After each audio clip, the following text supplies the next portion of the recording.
right, we're going to go ahead and get started. Thank you everyone for joining us for this webinar.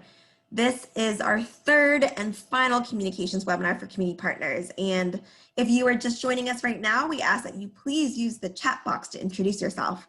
Let us know your name, your pronouns, your organization, and where you are based. And this is a Zoom meeting, so it's going to be interactive. Please be sure to keep yourself muted when you're not speaking, and that'll help us minimize any background noise. And when you are speaking, please turn your video on if you're comfortable and unmute yourself and speak into the computer.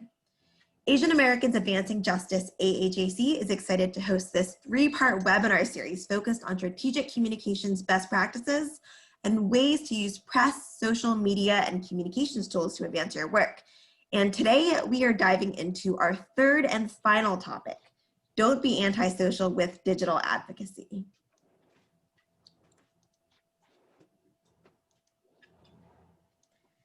As you may know, we kicked off this three-part training series with our inaugural webinar on Media Training 101 and what you need to know in August. During our second webinar in August, we focused on getting ready for your close-up. If you missed our first two webinars in this series, you can watch the recordings, and I'll drop those links in the chat box. And we are joined by an incredible duo today. From Asian Americans Advancing Justice, AAJC, we have my colleague, Mary Tablante, who is our Digital Strategies Manager. And from the Raven Group, we have Daniel Herrera, who is the director at the Raven Group.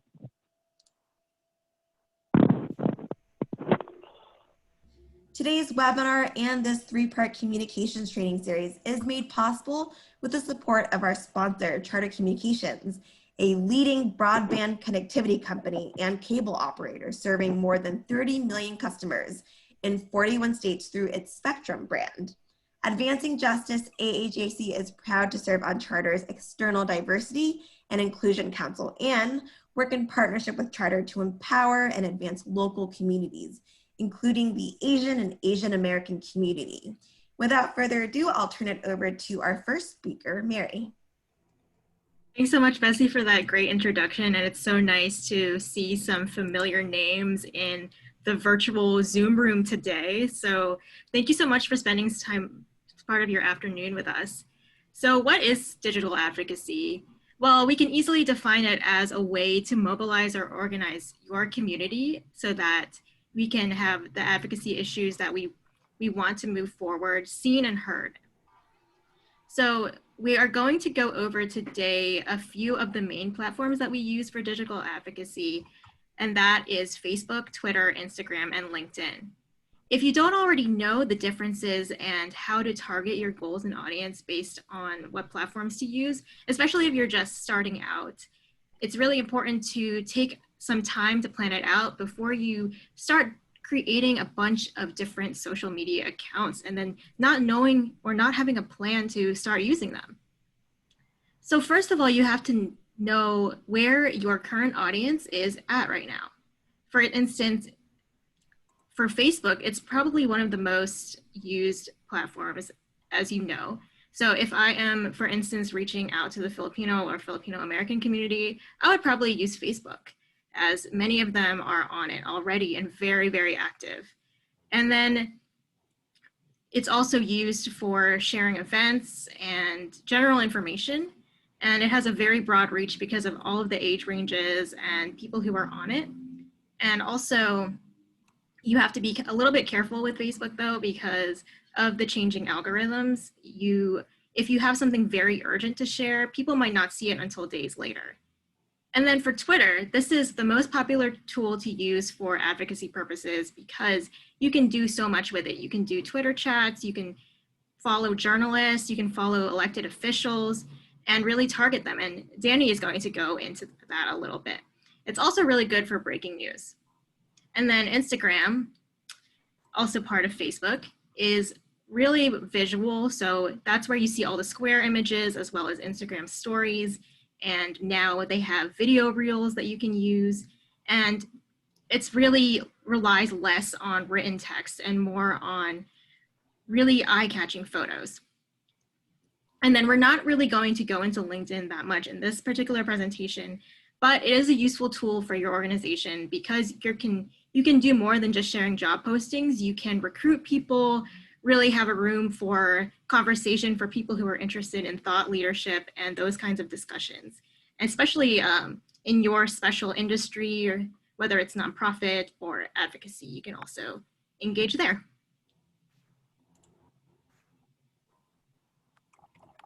And then it's important, going back to goals, to think about how online activism fits into your advocacy. So what do you want to do once you determine what tools that you're using? Well, for Twitter, you can, for instance, target your elected officials and make sure you use the selected and coordinated hashtags so that your people see it as well as the electeds themselves. So that's going to take preparation, because you're going to have to use the appropriate handles and also plan ahead of time in order to create your toolkits and make sure you have all of the contact information for the people who you want to participate. This is really a great tool to build your power and awareness. And you can do that through Twitter chats, Twitter storms. And the difference between the Twitter chat and Twitter storm, or Twitter chat and Twitter town hall, is it's really a Q&A style format. Whereas a Twitter storm, anybody can join in and share one really sweeping broad message so that people see it. And then also think about, in your goals, what information do you want to share? Is it an event? Is it something that people want to take action? And it's also important to listen to your community before you even get started with your digital advocacy plan. So what are they talking about? What are they saying? And what are the types of issues that they want to address, and how do they want to address them?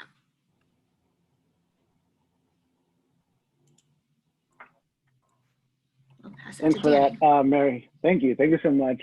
Thanks for inviting us, the Raven Group, to participate in this. Super happy to participate. I'm going to talk a little bit about Twitter and how to use it for the next couple of slides. As Mary mentioned, Twitter is fast-paced. There's a lot of information that kind of flows through it at a pretty rapid pace. And so you have to keep that in mind in terms of whether that is the right channel for the information that you're trying to give to your audience. A few years back, Twitter expanded the number of characters that you can use in a tweet, but it's still a platform that requires you to be concise. You want to be clear. You want to give that information as quickly as possible and as clearly as possible. Some additional features that are unique to Twitter that are helpful in terms of how you create content for Twitter is hashtags. A lot of folks use location-based and issue-based hashtags to track their conversations and to track other conversations. I use this, I'm going to use a sports analogy or a sports example, but a lot of times if I want to know what folks are saying during a Dodgers game, I live in Los Angeles, I'll follow the Dodgers LA hashtag. Or if you want to follow what people are saying about census, you want to follow 2020 census or census 2020. When it comes to the content that you're producing, one of the really, really important and crucial features is tagging. So in Twitter, you can tag other users, and that is not only notifying them of the content that you have, but in a sense, encouraging them to either reply in a conversation or to retweet and share, so that your content has a wider reach than your own followers. A couple of tips in terms of engagement for Twitter is that this is a channel that requires a good deal of dedication and time and attention. And so I would really encourage, as each organization, to really think about whether Twitter falls in line with your goals of what you want to achieve, and whether you can take the time to create the content for that channel so that it is as effective as possible. And then finally, some tips in terms of engagement. Early on, engagement can sometimes feel a bit transactional. Like you want to follow people so that they follow you, so that they're aware of who you are. But eventually you want to get to a point where your engagement is authentic. The things that you are saying are really about what your organization is trying to push and trying to organize around. And you want to make sure that you are tagging and engaging those folks. And then I have a couple of examples of some tweets that are effective, both on the AAJC side and on the Raven side. If you can go to the next slide. So these are two tweets that generally had higher participation or higher engagement on the different handles. So on the first tweet, or both tweets really, some things that they have in common. They both have images. So Twitter's audience is generally younger, and so having images, having photos are super important, and specifically having photos of people does a great deal of humanizing your brand and humanizing the folks around you that are working on those issues. Both tweets have two handles that are tagged, and so that increases your chance of getting retweets from those organizations or engagements from those handles in different ways. Both use pretty concise, plain English. It's not very casual. It's still somewhat organizational, has a formal tone, but it's plain English so that people are read it. It makes it clear what you're trying to communicate. And then lastly, and this is only specific to these two tweets, which is kind of a coincidence, they're both quotes. So one of the things that Mary mentioned before is that journalists really do use Twitter a lot as a source for information. And so oftentimes, including quotes in your tweets, whether it's in real time or whether it is, of a previous event, those, quotes have a higher chance of being taken by a reporter and included in the story. So if the timing is right, sometimes tweets can be more effective than a press release.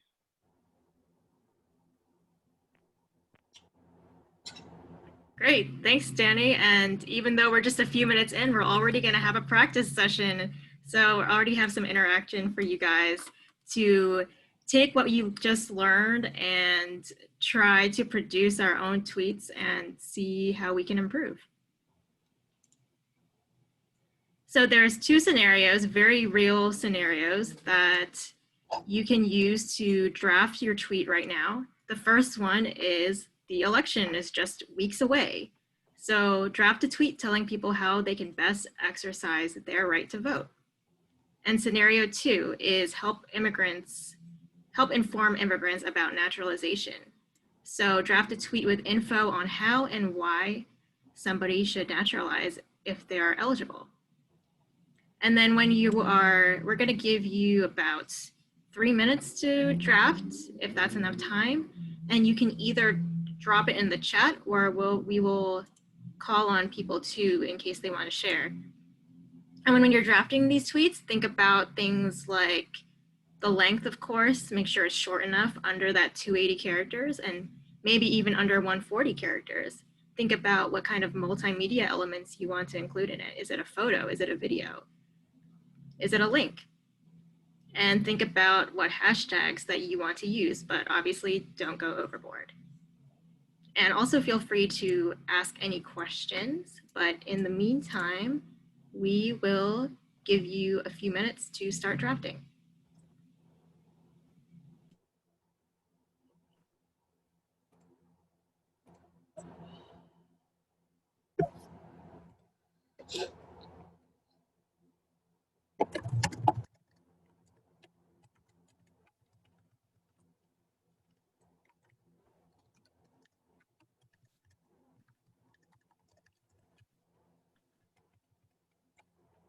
Alexa, how many more days till November 3rd? That was great.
I like that tweet from Mariko. One thing to keep in mind is that different organizations and different handles use different voices.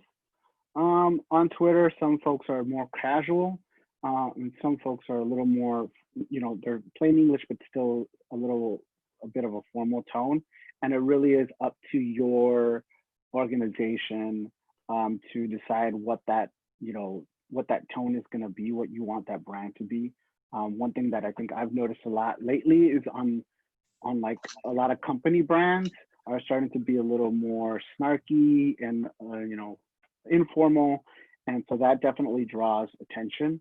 But that also, there's a bit of a downside in terms of how people see your brand and how seriously to take that brand. So those are some things to keep in mind as you start drafting content for different platforms. Is what do you want? What is that voice?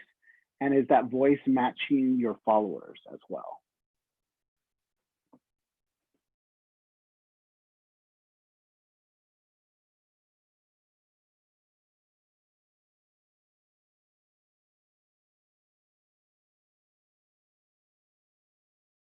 Yeah, definitely. Those are great tips. We're just going to give it one more minute. So 21 after the hour.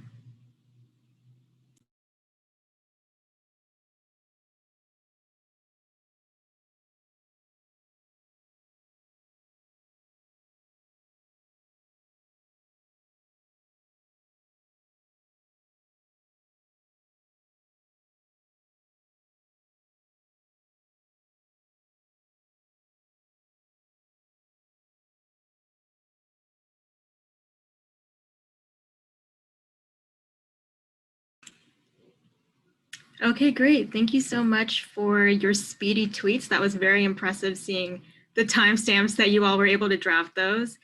And anybody who typed in the chat, do you want to share out loud what your tweet is and what multimedia that you're including? So that's Mariko, Jessica, Julia, Theo, I think, and Esmeralda.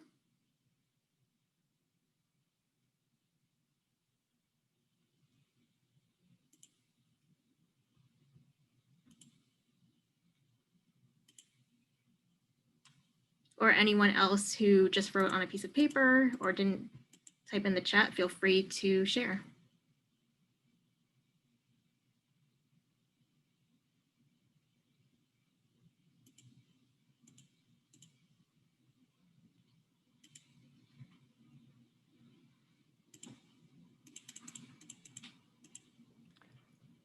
Well, I'm not sure if folks are just muted or you're too shy to talk out loud, but I can read a few that look really good. So Marco said, "What are you doing to save the world? If you're not voting, you're failing us. November 3rd, vote." And that's a very catchy. I really like how short it is. And it might be good to include some type of link, depending on what time you're sharing it. Maybe it's like a link to vote early. And then Jessica wrote, "Election day is just 3 weeks away. Are you registered to vote? Not? If not, register today. The last day to register is October 19th. If you're not sure, or if you recently moved, please visit the link below to check." And there's some good hashtags here, hashtag vote early and hashtag vote 2020. And then there's a California voter status website. So that looks really great. The only feedback that I would have for that tweet is you don't necessarily have to say, please visit the link, because space is very valuable. People are scrolling so quickly. But otherwise, that is a wonderful tweet. And then I see Julia has included a Minnesota voter guide available to download in 6 languages. So love that, and very good hashtags there. The only other thing would be, what image are you including there to catch people's attention? And did anyone else who might have not forgotten to unmute want to read theirs out loud?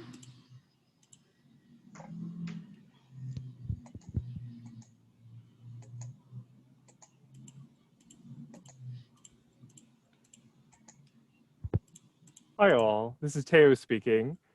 So I typed in the one at 1:20 Raise hashtag your voice. Our communities have not always had access to the ballot. Now is the time to ensure our voices can be heard. Hashtag vote 2020. And I was thinking about this with a photo, not just to inspire a sense of empathy and presence, but also algorithm-wise, I know that images tend to do pretty well with exposure as well. And I drafted this just thinking about emphasizing the importance, and so hopefully to catch someone's attention as they're scrolling through stuff. Great, thanks for sharing that, and nice use of messaging there to make sure people understand the importance. It really appeals to the emotion, to just remembering our history about how people have fought so hard to make sure that we do have access to the ballot. So I really like that motivational message.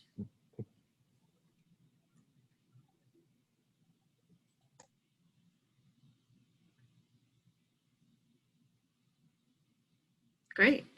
Well, if nobody else wants to share, Danny, did you have any other feedback to include? Not specifically on those tweets. I think your advice is super relevant in terms of making sure that you have the right type of content, whether it's an image or a link, so that there is an action that people can take. Obviously, people use Twitter and other social media platforms for information, but what you really, the kind of end goal a lot of times is for people to take action to do something. And so you want to make sure that that is part of your content as you're creating it and as you're posting it. I can chat a little bit more about a few more tips that we prepared for this presentation on Twitter specifically. If you want to go to the next slide. So for Twitter, pinning a tweet is a way to keep a specific post that you made at the top of your profile anytime someone comes to your Twitter account, Twitter page. And so oftentimes it can be a mission, it can be an upcoming event. It could be just your, the one tweet that you're super proud of that has gotten a lot of engagement and you want to just make sure it's, at the top of that. It's really whatever you think is super, super important that you want to make sure people continue to share.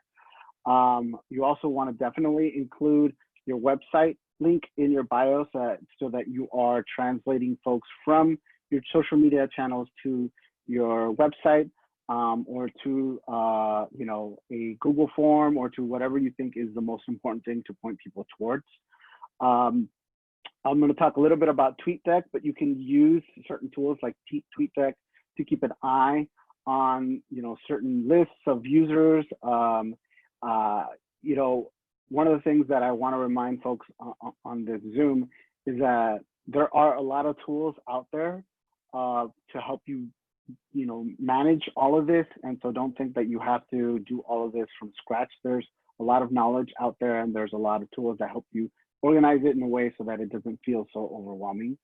I use Tweetdeck and Twitter specifically to track journalists and track news so that I stay on top of news, and so that, sometimes for some of the organizations that I work with and I help them, produce and create communications, whether it's press releases or their own social media content, if I stay on top of social media and news and events, then I'm better able to prepare those messages and those reactions, and stay within the news cycle so that it has a higher likelihood of getting, picked up by a reporter or by somebody else.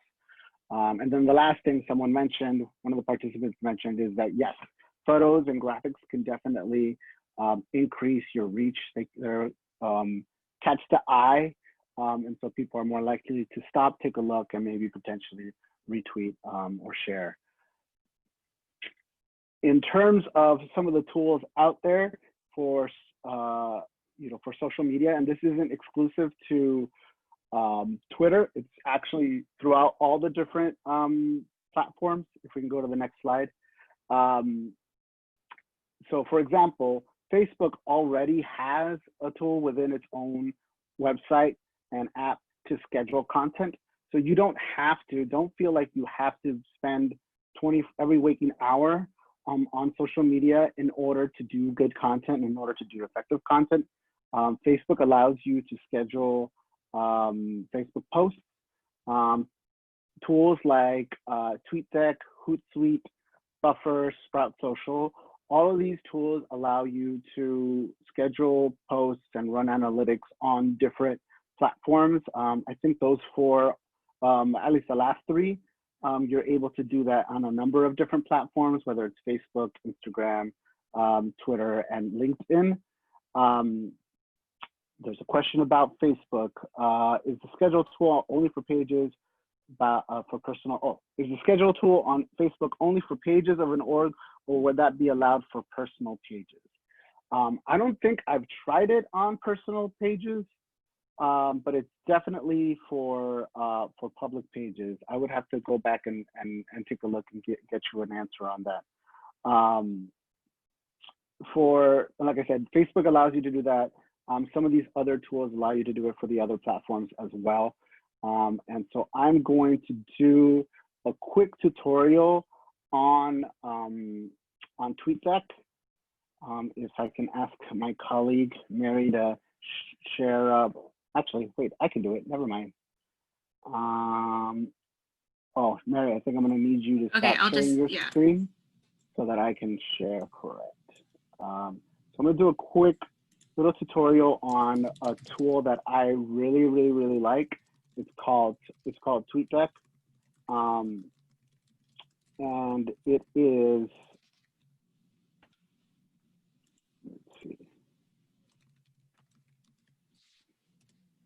It is a tool that I use really to track a lot of news and a lot of content so that I know how to react to it. I know how, what content to share with other folks and what content is not really worth it. So one of the things that's super special about Tweetdeck is that it allows you to track content via columns. So the first column here I have is any recent content, either from Asian Americans Advancing Justice, AAJC, or from the Raven Group. So that way I can track the content the organizations that I know or that I'm interested in are posting. You can also track content from lists.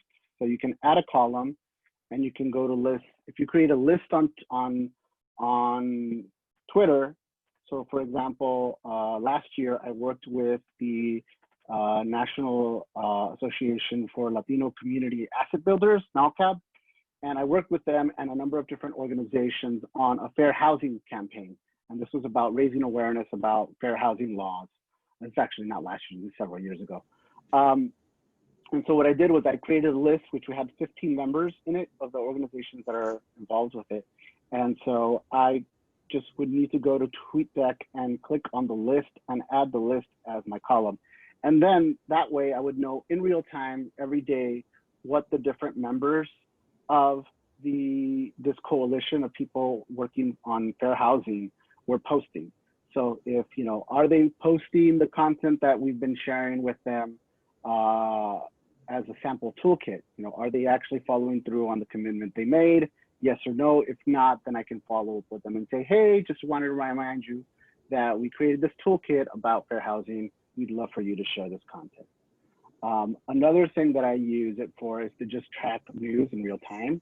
So for example, if I want to track people who are tweeting about the census, I just have to do Census 2020.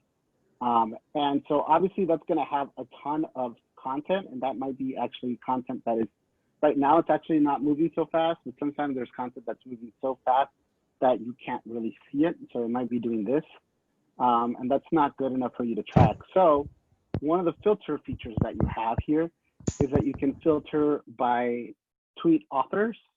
So you can filter by specific users. One thing, a shortcut I tend to use is I tend to, and it's not a perfect shortcut, but I tend to filter by verified users. And that way I'm only getting content that is from, people with a high profile. Or another way to do that, instead of filtering by users, is I filter by engagement. So I don't really want to see every single tweet about the census if it only got one, if it only received one like or one retweet. So I'm really interested in content that has good engagement. So I want all tweets that get, 10 likes, at least 10 likes. And that way you can filter content and see what people are tweeting that's getting a little more engagement. So if that's, not high enough, you can go to 50 likes and basically find the right happy medium of content that you think is, you are looking for. One last thing in terms of filtering is you can also filter by location.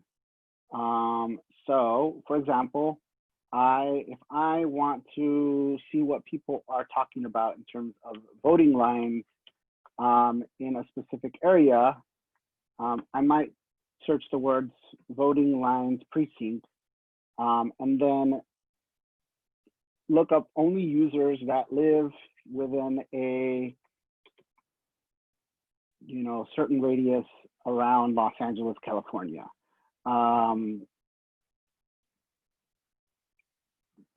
So that's another way that you can filter content through location, through engagement, through a variety of different users. And so I use this tool really to capture content, retweet it, quote tweet it, engage with folks, and create that kind of authentic engagement that you want to have between different users. And I think that is all I have on Tweetdeck specifically. Are there any questions specifically on Tweetdeck before we move on? If not, I'm happy to unshare and we can move on to the next slide.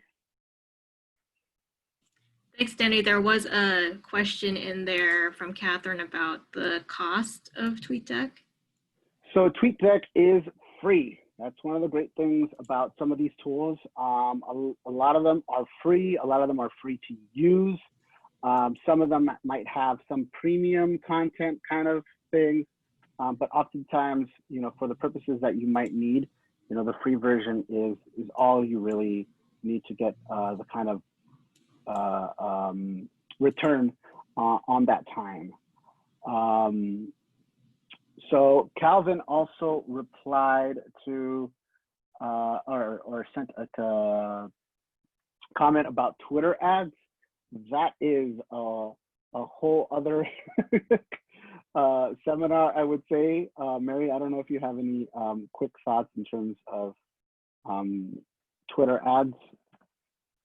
Yeah, similar to Facebook, you would have to get approved to set up Twitter ads, especially for political content. And then an important thing to use for that is Twitter Media Studio. So I would encourage you to look into that. And but unfortunately, we can't really go into the ads training. Yeah, just one quick thing I'll say on that is that if you're interested in using Twitter ads, definitely start small and kind of figure out and test out what content is engaging well, and then decide whether you want to expand the kind of work that you're doing on that. Because you don't want to invest so much time if you haven't quite figured out how well your content is doing and how how effective it is. So I'm going to talk a little bit more about Instagram versus Twitter. So if we can go to the next slide. There we go. So one of the interesting things about Instagram is that it is actually a slightly different audience than Twitter. Twitter has a young audience, but Instagram has an even younger audience. It tends to be folks who are younger millennials or Gen Z, and that's just the majority. Obviously, there's users of all different ages, but there's a concentration of that of a specific generation that is using Instagram. So in addition to thinking about your audience and your audience goals, what are you trying to connect? Why are you trying to connect to the specific audience? you want to think about what changes or adjustments to tailor your content you might want to do. So one of the things that I notice a lot on Instagram is that you have to rely heavily on visuals. You know, the more dynamic, the more flashy, the more visually appealing content, the more likely you're going to get engagement on that content. One other thing I've noticed on Instagram is people tend to use a more casual voice, and that seems to be fine. That actually seems to be more effective in terms of increasing engagement on that content. And then lastly, in terms of the younger audience and tailoring your content, you want to think about what that audience's familiarity is with certain issues. So if, you know, I think a ton of folks who are, you know, younger generations are super aware about climate change and super aware about the importance. And so your content might not necessarily focus on trying to convince them about the science around climate change or around certain other issues, but it might be more around getting them to be engaged or figuring out how they can take action. So really think about how familiar your audience is with certain issues, whether you need to do a certain amount of education, or if you can go straight to organizing them and asking them to take action.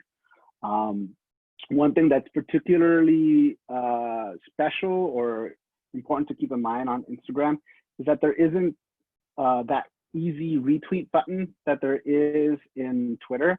And so there's a higher threshold on the type of content that gets shared. So for example, you know, if you want your content to get shared, someone that literally has to, you know, screenshot it or click, you know, I think sometimes there's, you know, if you tag certain folks, it's easier to share on stories, but oftentimes there's an added step that people need to take in order to share your content, in order to pass it on to their networks. And then finally, actually one last thing, Instagram stories is a really great tool that a lot of people use to push kind of longer form content. So if you have a string of Instagram stories, that allows you to, you know, to do what is somewhat of the equivalent of a Twitter thread, and kind of do a step-by-step analysis, narrative, explanation of a certain issue. And because it's Instagram stories, that content is a little more fleeting. It's not as in your face as an actual photo Instagram post. And so you are able to do a lot more content there, and you're able to engage your more engaged users on that platform, and then reserve kind of the traditional Instagram post for stuff that's a little less frequent. Anything else on that, Mary, that I have not covered in terms of Instagram? That was great. We do have a question in the chat box. And that question is, do you have thoughts on the effectiveness of Insta stories for GOTV? And with limited staff time, is it better to focus on posts that have greater longevity or shareability? That is a really great question. I would say with limited staff time, what ideally you would want to know where your engagement is coming from. Is your engagement primarily through stories, or do you have higher engagement through stories? Do you have higher engagement through you know, traditional Instagram posts? And think about what is your priority there.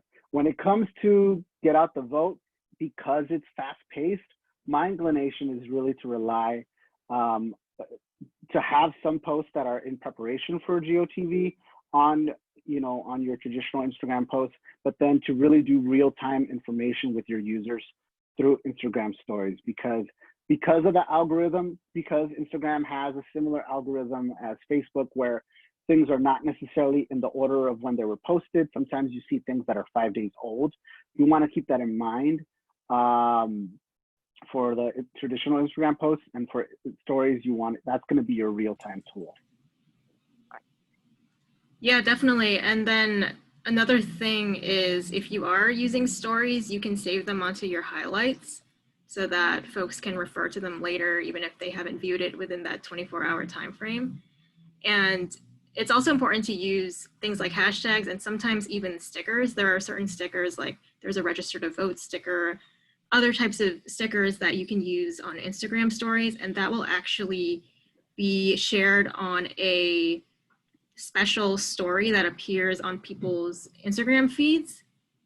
And then that way they can see your content.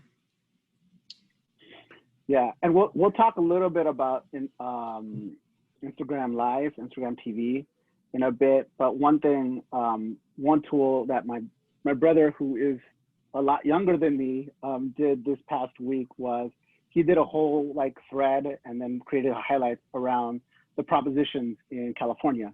And so just as a personal user, he decided, I want to tell everyone, all my followers, how I'm voting on each proposition. In California, we have a ballot referendum system. And this year, I think we had like, good Lord, it felt like 20 different propositions that every California voter has to do research and has to figure out how to vote. And so what he did was like, hey, here's my guide. This is my own personal guide on how I think people should vote on the propositions. And so each story was just kind of like visually, this is how I would vote, this is why. And then obviously it's visually appealing. He has, cat emojis and that kind of stuff so that it's also entertaining and engaging.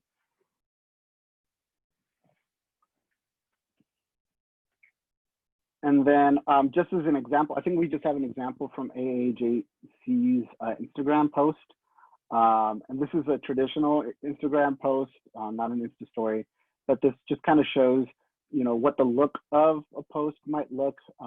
This is popularly known as a quote block in the sense that you have a photo of something and then you have a block of text that is showing the quote from a specific person. In this case, the president and executive director. But this kind of visual content is, grabs the eye, is more visually appealing, and thus it is more likely to get engagement on your Instagram page. And I think, Mary, you're going to talk a little bit about how to do this kind of content, right? Yeah, thanks for setting it up, Danny. And again, with this post, it was specifically for voter registration day. And then you'll see in the caption, especially it's important for folks who who may not be able to see images to have the text as well. But okay, so I will now go into a very quick Canva tutorial. So if folks aren't familiar with Canva, it's an excellent and free tool that you can use to create any kind of image that you want. And actually, if you can entertain me, if someone can drop in the chat what kind of image you want me to create today. Is it like an event image? Do you want me to make a Facebook, Twitter graphic? Anything.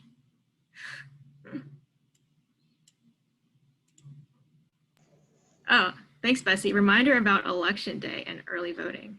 That's great. So the first thing that you want to do when you are getting started with Canva is get started with your nonprofit account. So you would need your nonprofit ID, and in that case, certain images and tools within Canva would be free for you to use. Otherwise, if you're just using a free Canva account, you may get charged for certain things like images or special elements.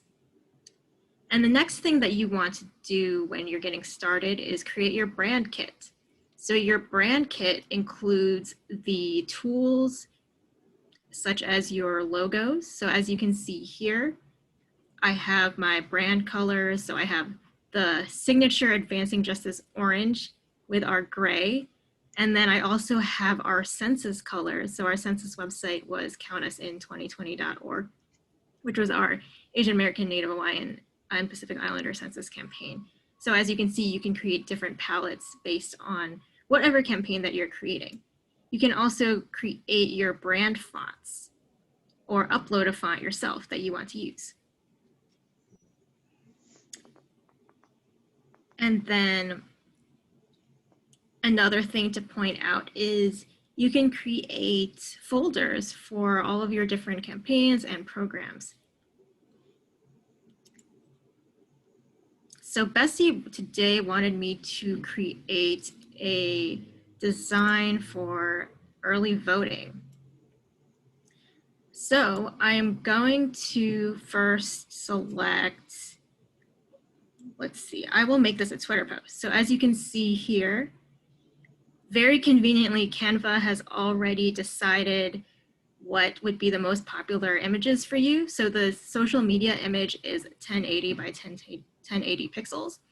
And this will give you a square image that you can comfortably use with whatever platform that you want. Ideally, that would be Instagram or Facebook if it's square.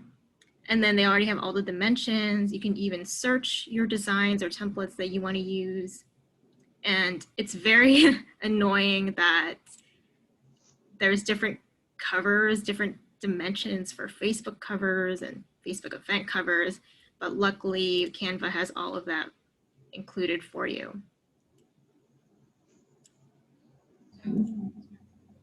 Yeah, great. So I will start this out by creating a square image. And who knows, maybe after this, you'll even see this image shared on AJC's social media platforms. As you can see on the left here, there's so many templates that are already available for you to use. So even if you're not a designer, so I am definitely not a designer, although I like design and graphics and all of that, it's very helpful to take a look and see what inspires you. So that could be not just looking at Canva graphics, but also looking at different organizations and different companies that have designs that you really admire. So let me, or if you're very creative, you can just start with this blank slate. So let me pick this one, because this one, luckily, it already has AJC's brand colors. And then I can just type in Election Day Alert.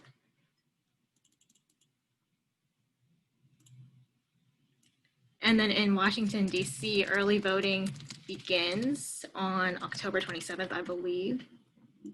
And then you can include something like whatever your, actually, I don't know what the D.C. Board of Elections, I think that's the website. And in less than 30 seconds, I have created a graphic that I would actually feel comfortable using.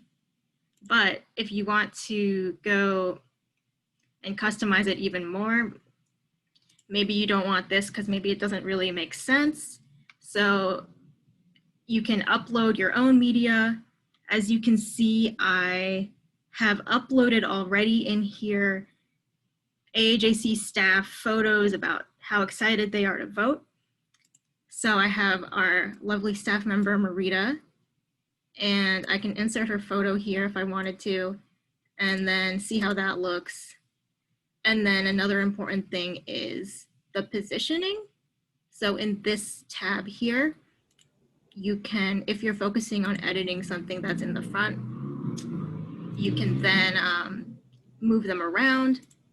Another important tip is you can highlight an entire section if you want to move it, an entire group, and then resize it. Or if you just want that group, you can also resize that.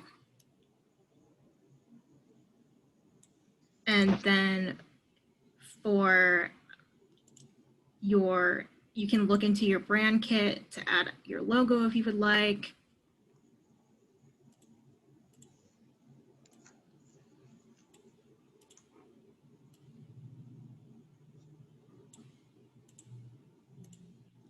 And you can customize the colors up top in this little box here. And then Does anyone have any questions about what I'm going through, or would they like to see something?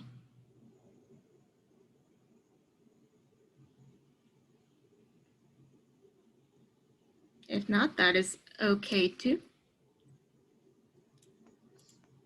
So if you actually have a paid Canva Pro account, there are a lot of tools that would be very similar to Photoshop, where you can actually make images transparent, for instance, or you can do things like automatic resizing to fit in the different platforms if you have a Pro account.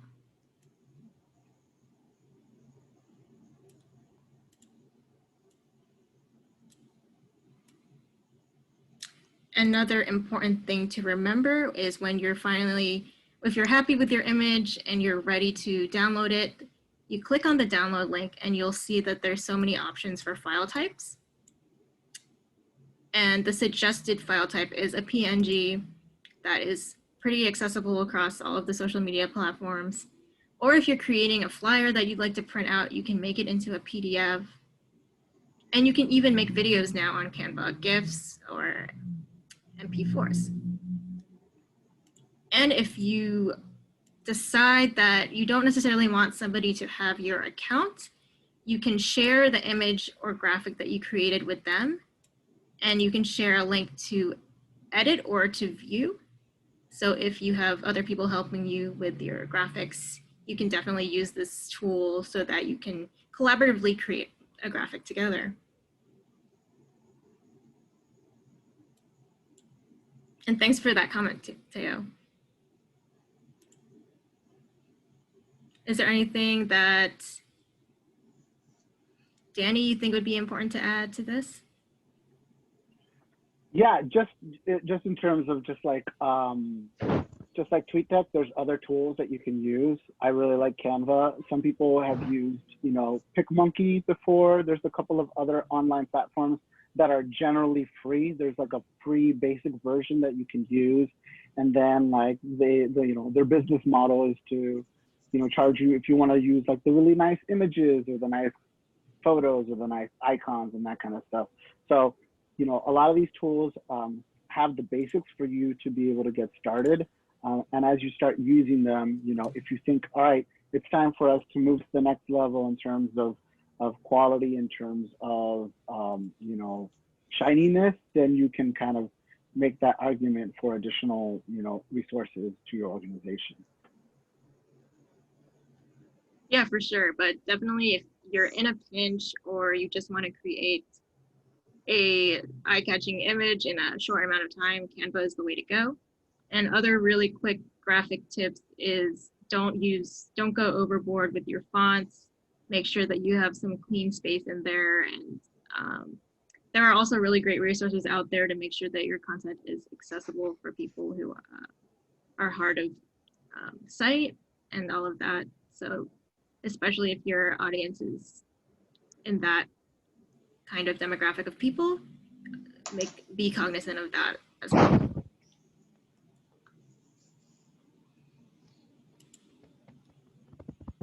Great, and then now I will pass it back over to Danny.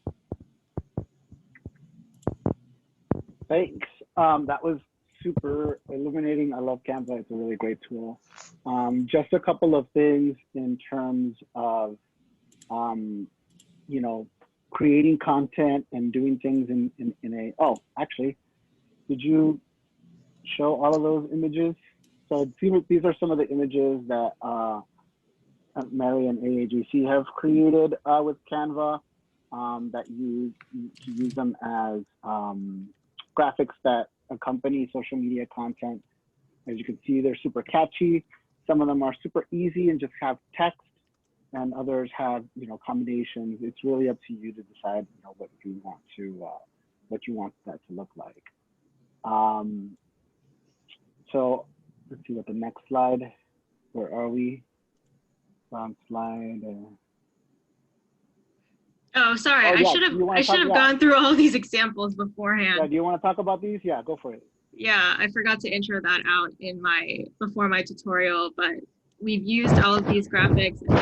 They've just been created solely using Canva. So as you can see, we have a graphic for our voter hotline. We have a big font there for calling the number.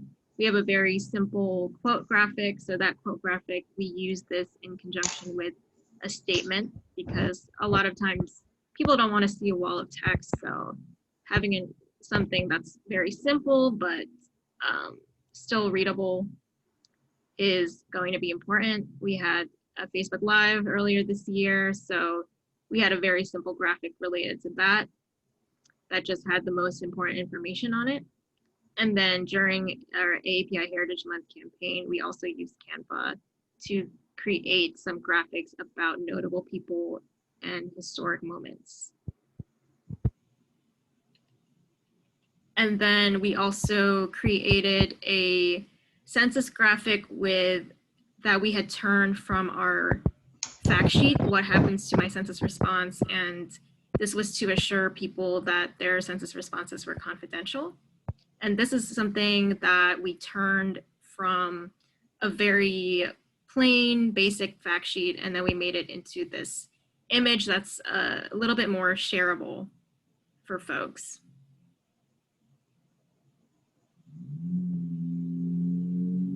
And another thing that we created in Canva was this voting rights timeline. And this is one of our most popular graphics that we have on our website right now. A lot of people refer to it when it is around election season or when we're trying to do things like advocating for the restoration of the Voting Rights Act. It's important to remember our role in the history of voting rights. And this very clearly outlines between 1790 to 2014 what voting rights looked like through an Asian American lens.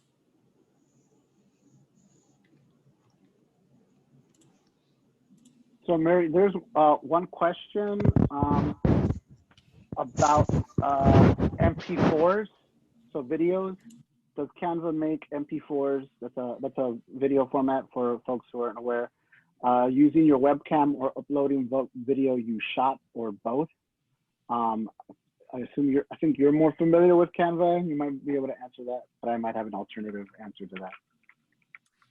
In my experience, I think that I've only uploaded videos into Canva. I don't think that you can record anything within the platform itself. So you can use Canva on your phone as well. It's a little bit less, I mean, I don't really like using Canva on my phone, but if I'm on the go or something and I need to whip something up real fast, it's still accessible to use. You still have those capabilities. Great, thanks for that answer. Let's wrap up a few things before we go to the Q&A at the end. So just some alternatives to text, like Mary mentioned, a lot of times your organizations are putting out press releases or official statements in reaction to certain things. And so a lot of organizations make the mistake of just, putting out a link of that statement on their social media platforms and thinking that, that's good enough. You're more likely to get more engagement if you can create a quick quote block that includes part of that statement, a sentence or two from that statement as a quote block, as a graphic. If you really don't have time to even do that, another thing, if you're starved for time, is you can crop a screenshot of the release and also post that in conjunction with the link to the actual release. That just, it cuts down the number of steps that people have to take in order to get to your final information, which is your organization statement or press release. Another thing to keep in mind in terms of alternatives to just having text posts on Twitter or Facebook or other social media outlets is you can do short video updates from your staff or from your leadership. And so if you have a statement that has been prepared, if you have something that you're trying to announce, in addition to doing, graphics, in addition to doing, a link to that event, you might want to do a short video inviting folks. And that way, you're varying what your content looks like. So sometimes people are seeing a video, sometimes people are seeing a graphic, sometimes they're seeing text. And so you want to be able to vary that up so that you keep engagement up on your social media platforms. And then one last thing is that if, a lot right now, because we're in COVID-19 pandemic, there are a lot of folks who are participating in Zoom conversations and live streams. And so as you're doing them, as you're preparing to do them, if you're, the head of your organization is about to go on Facebook Live and they're prepared, have them take a screenshot, have them take a photo and say, hey, I'm about to start this conversation with so-and-so sponsored by this organization. Please follow us, here's the link. And then again, that's another opportunity to use visuals in addition to the other tools and resources that you have for social media. And then I'm going to talk a little bit about virtual events. We can go to the next slide. So one of the things with, again, COVID-19 is that it's made in-person events pretty much impossible. And so a lot of folks, a lot of organizations have obviously been turning to virtual alternatives. One of the things that I want folks to keep in mind is that don't treat video or virtual events or video chats as an apples to apples replacement of your in-person event. It never really matches exactly, but it is a way to achieve a similar goal. So for example, if you have, a yearly event where you bring people together to organize and to have workshops and to basically a conference, you can try to replicate that in a way in terms of organizing folks through Zoom or through other platforms, but it's never quite exactly the same. So you do want to be realistic about what you're trying to achieve and how you can best achieve that. Some uses that video and video chat and Zoom have been used for are, for example, used by a really popular Congresswoman from New York, Alexandria Ocasio-Cortez, who has really popularized Instagram Live as a way of communicating to her constituents and to her followers and explaining, she does a really good job of explaining her perspective on policy and politics and breaking it down into plain English for those folks. One of the really cool things about Instagram Live is that not only can that person talk out to their followers, but then they can track the comments from the people who are following it and respond to specific comments on there. And so you get a sense of like a two-way, even though there's one main speaker, there is, back and forth engagement going on that platform. One thing to keep in mind, one of the really cool things that Instagram rolled out, right around the pandemic was this kind of two-way Instagram. So you can, plan an event around a two-way Instagram between two organizations and have them talk to each other. And basically you're notifying the users of both accounts that you're having a conversation to join, to leave a comment. And that's another way of educating your audience. I have a screenshot on the upper right. This is an AAJC workshop on having conversations around race. So this is more of a webinar style type event where you are kind of going through some tips, kind of like this webinar, some tips on how to, in this particular case, how to facilitate conversations around race. And this is obviously in reaction to some of the events that happened in June around racial justice and around law enforcement. And so that's one way to really engage your users, educate them, bring about awareness, and then obviously get their feedback on that. And then finally, the example at the bottom right, that's from the Raven Group. We use a platform called StreamYard. It is about $30 a month to use, and it really allows you to create a little bit more of a polished, produced event, almost like you're doing a news show, where you can have a moderator and different speakers speaking on different topics. You can choose who you want to show on screen. You can hide folks. You can adjust audio. You can have graphics and presentations shown at the same time. And then obviously you can take comments either through YouTube. We can publish these video chats live on Facebook or YouTube, and then get comments from those platforms going straight to the moderators so that they can share those questions and continue that conversation on the video chat. So that's a tool that we use. The name of that platform is called StreamYard. It's super affordable to use, and it's really great, and it's pretty user-friendly. So definitely check that out. Again, like I said, these are all tools that we tend to lean on. There's obviously a lot of tools out there. Do your research and figure out what makes the most sense, but these are the ones that have made the most sense to us.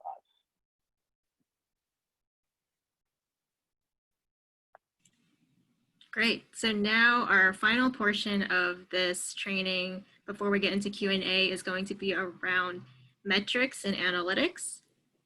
So first, before you start measuring your campaigns or your digital platforms, familiarize yourself with the basic engagement terms. So the term reach and the term impressions.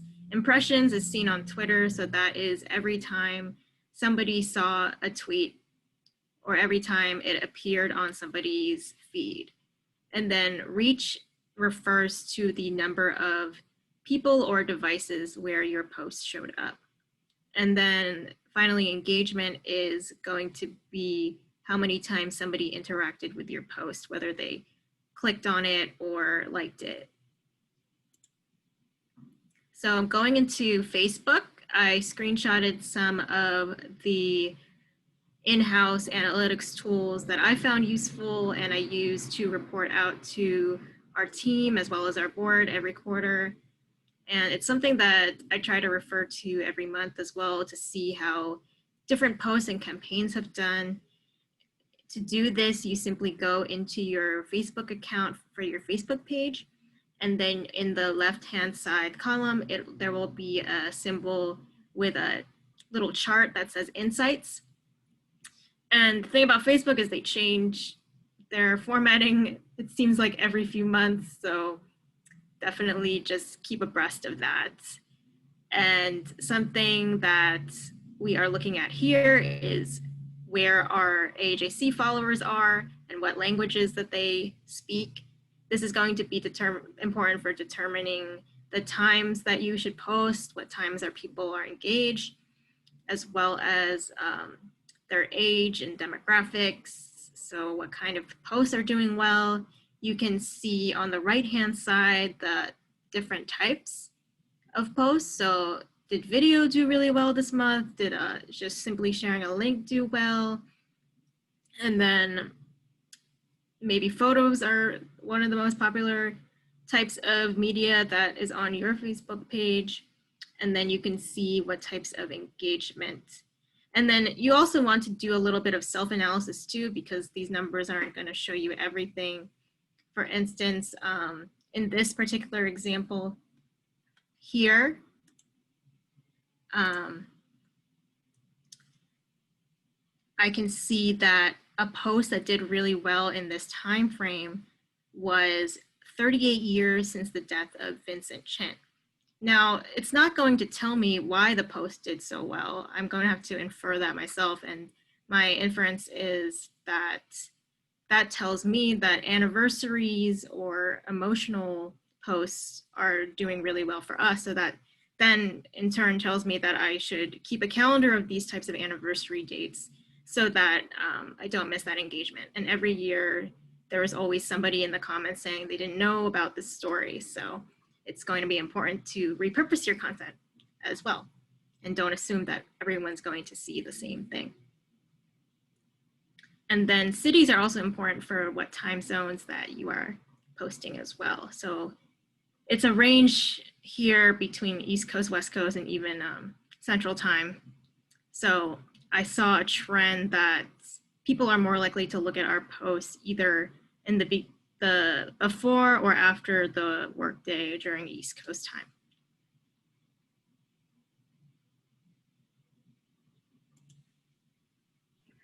Yeah, and I just want to reiterate what Mary said in terms of checking your analytics on a monthly, or even if you don't have time to do it on a monthly basis, on a quarterly basis, every 3 months. One of the limitations about Twitter, and this is the Twitter analytics of one of the organizations that I work with.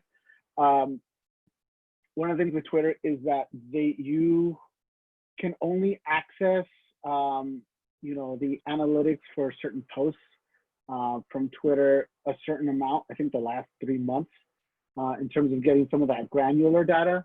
So what you really do want to do is take a check every month or every 3 months how you're performing.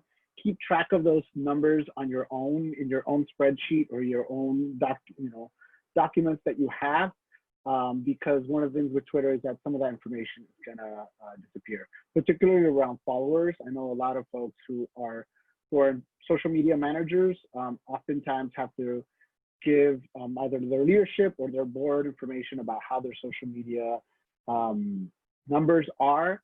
And so one of the things you want to do is keep track of your Twitter followers. One of the great things about Facebook is that that you have that information, that history of of the number of your Facebook followers since the beginning of your account.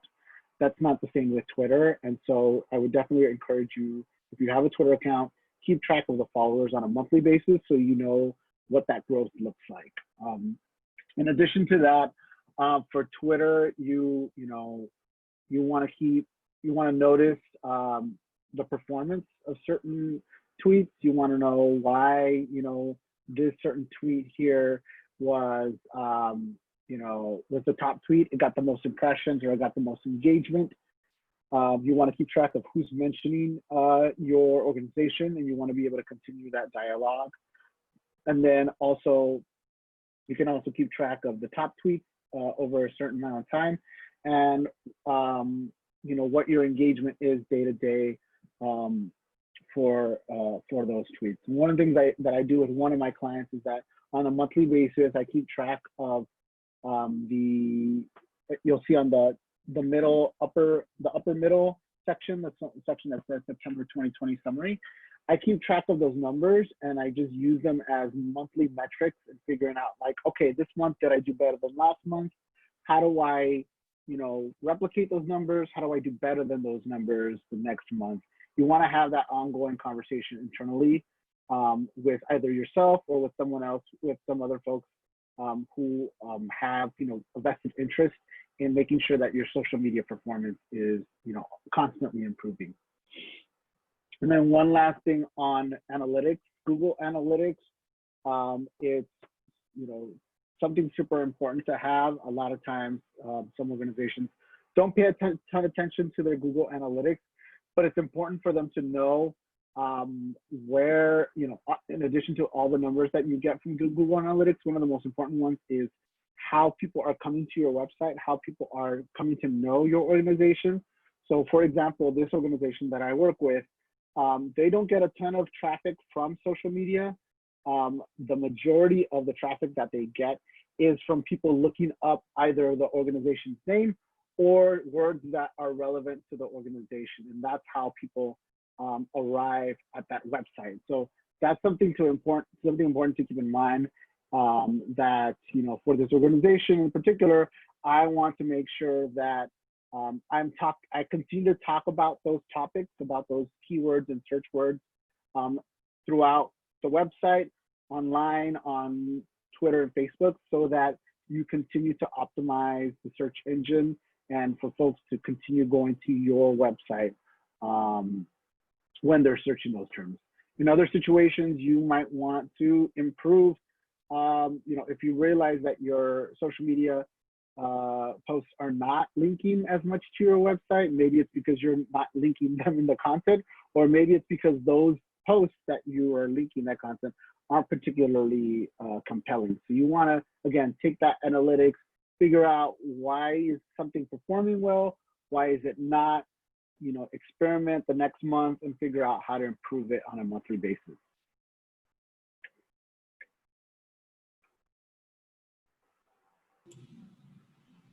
Great. That brings us to the end of our presentation for the day. If there are any questions, feel free to ask them. I just wanted to add as a final thought, just especially if you're new to digital advocacy and using these tools, try not to get too discouraged and just keep trying to experiment. There are so many things at play about why certain posts don't do well. I saw a funny tweet recently where somebody tweeted, Twitter is just kind of talking to yourself until somebody decides to respond, which I thought was very accurate. So I want to emphasize that just keep trying and experimenting on what works, be an active consumer, and also acknowledging that we do live in very overwhelming times. So it's going to be important more so the quality of your posts rather than how often you post, and really having an investment into digital advocacy and not seeing it as an afterthought, and how you can integrate it really with your overall advocacy tools in your organizations. Please consider that as well. It's connected to everything that we do. Yeah, a couple of thoughts as folks, just figure out what questions they might want to ask in the last 10 minutes we have here. But definitely want to, ditto that message from Mary. You don't want to, you want to be selective about the content you put out right now, because these are times where folks are more online, but they're also, inundated with a lot of information. So one of the things, one of the organizations that I worked with, right at the beginning of the pandemic, they had a whole campaign that they were ready to roll out. And when the pandemic hit, they just decided that this was a moment to really let other organizations lead and amplify those messages. So they really kind of toned down their own campaign and really use that opportunity to lift other voices that were much more directly affected by the pandemic. And so keep that in mind as you're putting the content, like, is this important? Is this critical? And then the second thing I would just say, when we mentioned all the different platforms at the beginning of the presentation, is that you don't have to be on all of them. And in fact, most of the time, if you're on all of them, that means that you don't have time to be good at all of them. And so really, pick the ones that you think make the most sense for your organization, make the most sense for your audiences, and really dedicate some time to that. So if it's just Facebook, that's great. If it's just Instagram, that's great too. You don't have to be on all the platforms.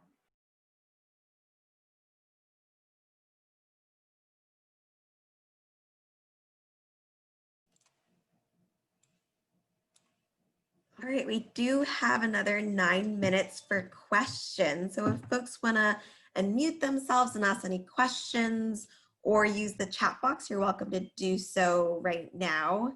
And if not, this webinar is recorded, and we will send out the recording as well as a copy of this presentation and additional resources, including the links to our previous 2 trainings. So we'll pause for maybe 30 seconds to see if any questions come in.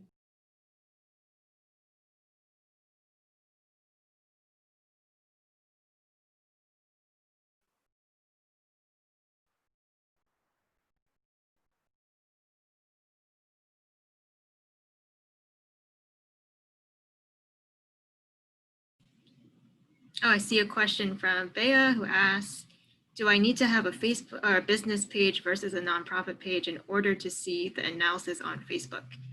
And the answer to that is you simply just need to have a Facebook page. It doesn't matter the distinction between business and nonprofit. It's going to give you the same results and the same insights. Oh, and then Bea, for that, there are different tabs within your insights.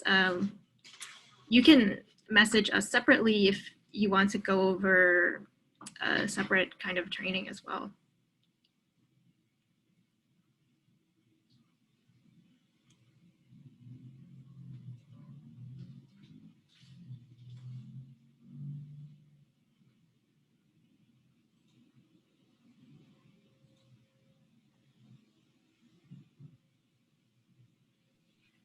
Yeah, I'm trying to look through the analytics of one of the pages that I'm administrator on.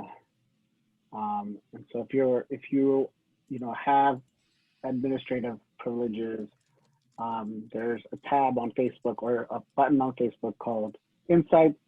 You click on Insights, you'll get more analytics. And then, as it's loading right now, there should be, like Mary said, there should be a tab specifically in terms of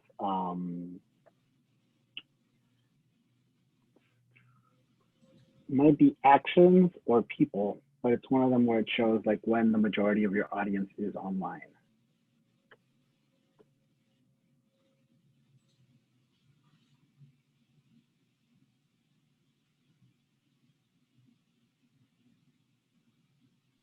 Actually, I'm seeing it now. It's posts. The button post shows the times when the days of the week where folks are most online, and the times when folks are most online. So for this one particular client that I work on, engagement starts rising right before 3 a.m. Eastern, and it hits one peak around 8 a.m. Eastern, and then it hits another peak around 6:30 p.m. Eastern. But again, as Mary said, it is dependent really on each organization. Each audience is different. So sometimes, some people are early birds, or some people only check their social media, their Facebook whenever they're not working. So something to keep in mind. Question, I have heard you should only post once a day on Facebook because of the algorithm, but some people post 4 times a day. Mary, you want to take that one? Yeah, I would say that's up to your organizations or your business goals. There's no hard and fast rule. Obviously, you don't want to overwhelm your audience so much that they hit unlike or unsubscribe. But if you do have a lot of important information to share, I don't see a huge issue with posting 4 times a day if you find, after examining things, that that's actually doing very well for you. And sometimes it can be very shocking what does do well. Yeah, I would definitely agree to challenge the conventional wisdom a lot in terms of social media. A lot of some organizations do well when they post on weekends, and so the conventional wisdom says don't post anything on weekends because no one's going to see it. But you might be surprised the type of engagement you'll get if you do post on a Saturday or a Sunday or at a specific time. Really experiment and figure out what works well, and don't be afraid, to try something new that might or might not work, and that's fine. That's information that you'll get back, and then you can use that to improve your content moving forward.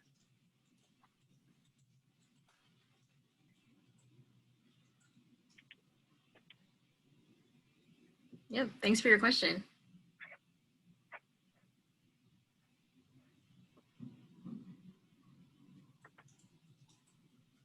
All right, it looks like we have no further questions at this time.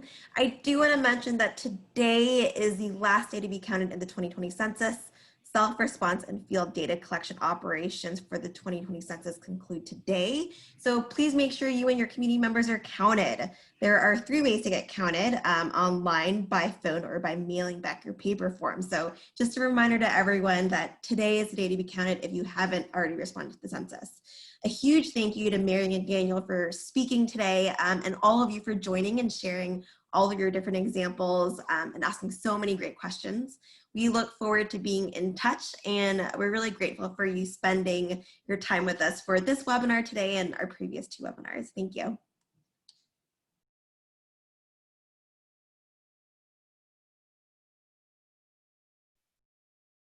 Thank you, everyone. Bye, thanks everybody. Have a great rest of the day.